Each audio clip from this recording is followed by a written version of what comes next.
We are up to mitzvah number 127, and today we're going to do 127 and 447. This is an interesting mitzvah. It's a very large subject. Again, we are in Leviticus, so it's going to be related to the temple and sacrifices. And this is the prohibition against encroaching on consecrated things. The temple has money. It has assets. It has sacrifices that are designated for the altar. And if someone comes and misappropriates that and uses it for something else, that is a violation of mitzvah number 447. And the penalty, or at least part of the penalty for encroachment, for infringement on consecrated things is mitzvah number 127. So there are things that belong to the temple coffers, sacrifices, possessions of the temple, even sacrificial or consecrated food. And that cannot be misused, misappropriated, misallocated. You cannot encroach upon that. And this is prohibition number 447. The verse is talking about the elevation offering. Of course, the elevation offering, the olah, it's completely offered on the altar. No part of it is eaten by humans, unlike all other sacrifices. Though it is true that the Kohanim, the priests, they get to keep the hides of those olah offerings, but the actual meat, the flesh of the animal, completely burnt as an elevation sacrifice to God. And the verse tells us that you're not allowed to consume it. You're not allowed to partake in this meat. And if you do, you are violating this mitzvah. This is found in Devarim chapter 12.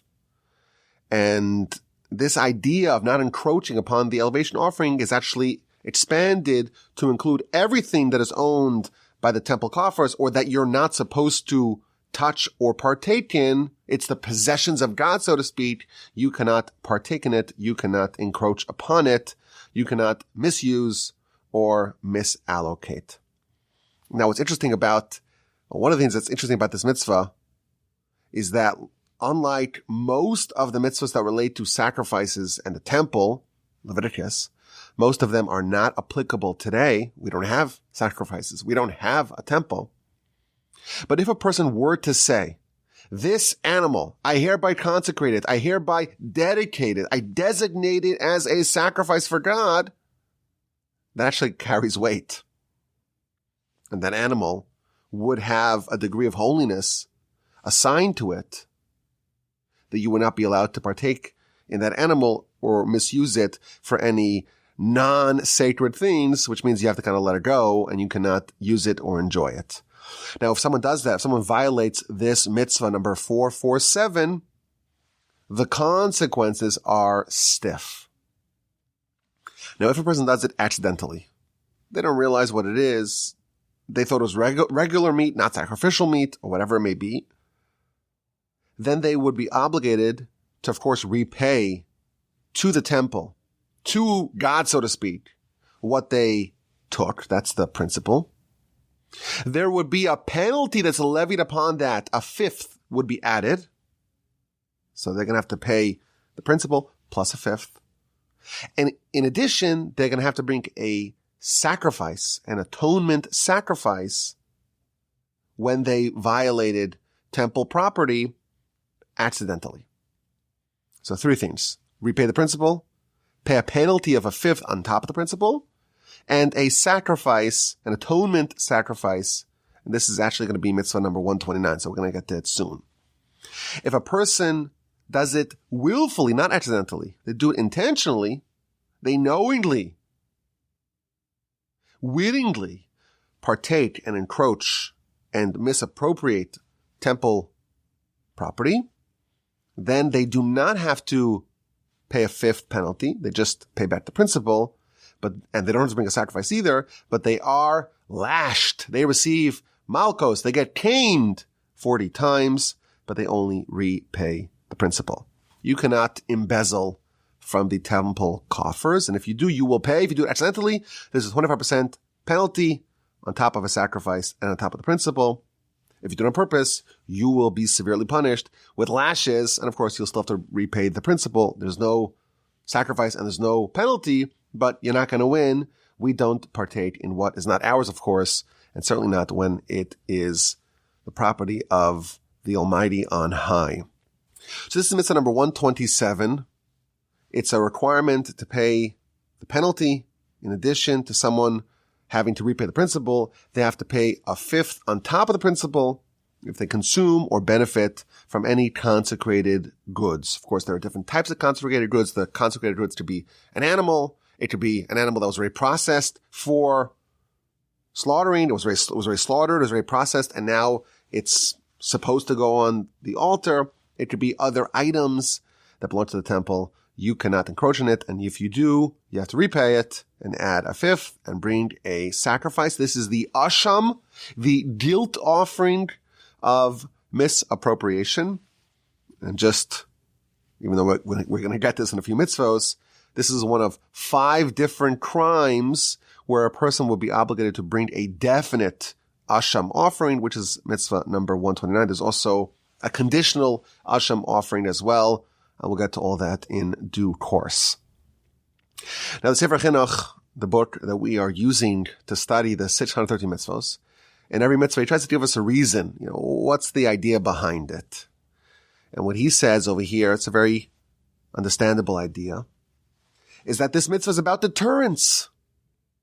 If you know that there's a stiff penalty for misallocating, misappropriating consecrated items, you'll be extra vigilant, extra careful to not accidentally infringe upon that. You think about what we have today. You have these blinking lights by the school zone. In Texas, there are different lights that tell drivers what to do. There's a green light that says you're supposed to go. And then there's a yellow light, and then it depends. If it's blinking, it might mean there's a school zone. And for some reason, in Texas, everyone slows down for the school zone. If it's a red light, it means it's supposed to stop. But what happens, unfortunately, in Houston, as we know, they took down the red light cameras. So if no one's there, unfortunately, you kind of see it all the time. People are flying through the reds at an alarming rate. But my son, Akiva, my oldest son, he's 15. And in Texas, you can get your learner's permit at 15. So he is now driving. In completely unrelated news, I just had to replace my car. Not related at all to that bit of news, of course. But I told him, I said, Akiva, you see these lights? If you get a fine, I'm not paying it. You're paying it. There's some deterrence. It's important to have deterrence so people don't do things that will incur penalties or fines. And I would think that in the temple, there's an extra need for deterrence because there is a tendency to be more lax in this crime. You think of it as a victimless crime. It's owned by the temple. It's owned by the public. It's owned by God. There's an extra need to make sure people don't misappropriate it. And therefore we have this mitzvah. If you accidentally encroach upon it, you have to make a sacrifice and pay the 5th penalty. If you do it on purpose, of course, you only repay the principal, but you get lashed.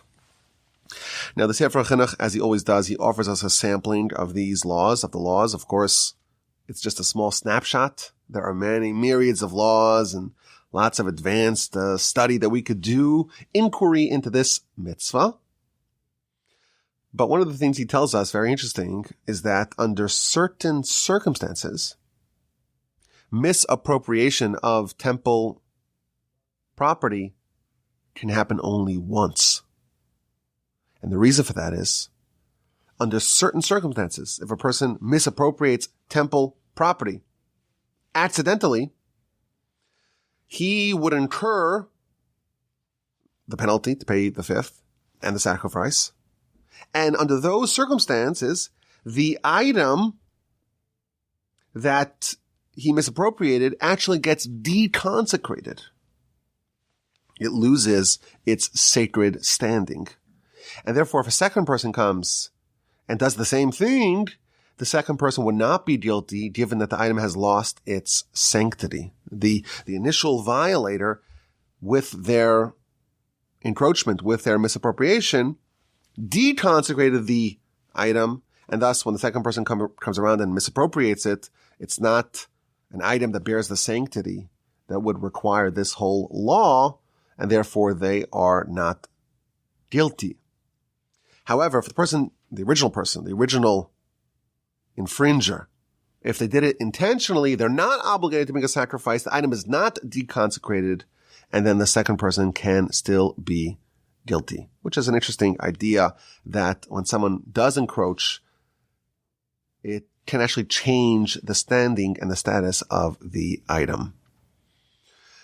Another law he tells us is that if you just, let's say, take some money, you would not be guilty. You have to deploy it. You have to use it. So if you give it to your friend or use it to buy something, that would be misappropriation. But if you just hold it, then you could just put it back once you realize, obviously, and you would not be guilty of this violation, and you won't need to pay the penalty, and you won't need to give the sacrifice. Now, very interesting and very important principle for all of Jewish law. There is a certain minimum amount of benefit that one must derive before they are liable. And what he tells us here is, this is quoted from the Talmud, is that there is a certain denomination, there's a certain dollar figure, if you will, that is the minimum amount to be considered currency. It's like the lowest amount of value possible. It's called a pruta. And anything less than a pruta, you will not incur this asham, this sacrifice, and this fifth, and this flogging when done intentionally. You would still be required to repay, even if it's less than a pruta, but there is a certain minimum amount, minimum bar, a baseline, a floor that is needed in order for this law to be applied. What if we have a sacrifice, and after it's processed, like many sacrifices, parts of it are put on the altar, parts of it are given to the Kohen. There are many different sacrificial animals and processes that would apportion part of the meat to go to the Kohen. The Kohanim were keeping the Atkins diet way before it was in vogue. So there is a situation where you have sacrificial meat, and it can be enjoyed by the Kohen, but it is prohibited for the non-Kohen, for the ordinary Jew, to consume.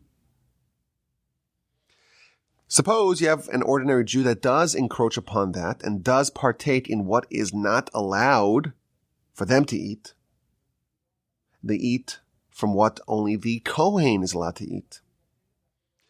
Under those circumstances, given that this particular meat has departed the domain of God, it's no longer sanctified to God, so to speak, to the temple, and it's now consumable by a human, that deconsecrates it to a certain extent and removes it from this law of misappropriation of the sacred.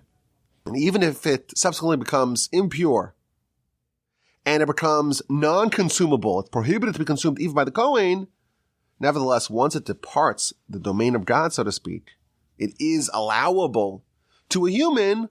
In that instance, it would no longer have this particular set of laws of the prohibition against misappropriation of the sacred. If someone is unsure if they encroached, in that case, there is no sacrifice and no penalty. Now, this is interesting. How do you measure a fifth? The penalty you have to pay is a fifth. So you and I would say, well, if the benefit, the inappropriate benefit was $100, then you would have to repay the principal $100 and a fifth, which is $20. That's what we would all say. The calculation works a little bit differently. It's a fifth of the post-penalty total. Now, if the principal is 100 and I pay a penalty of 20, a fifth, then all you have is 120. And the 20 out of the 120 is a sixth, not a fifth. And thus, the way this calculation actually works is when you have a principal of 100, you would actually pay 25, and thus the total you would pay is 125, and the penalty part of that is a fifth of the total that you pay. And thus, after it's all said and done, post money, the penalty amounts to a fifth of the total that you have to pay. So I think this is an interesting idea. Of course, it's very foreign to us.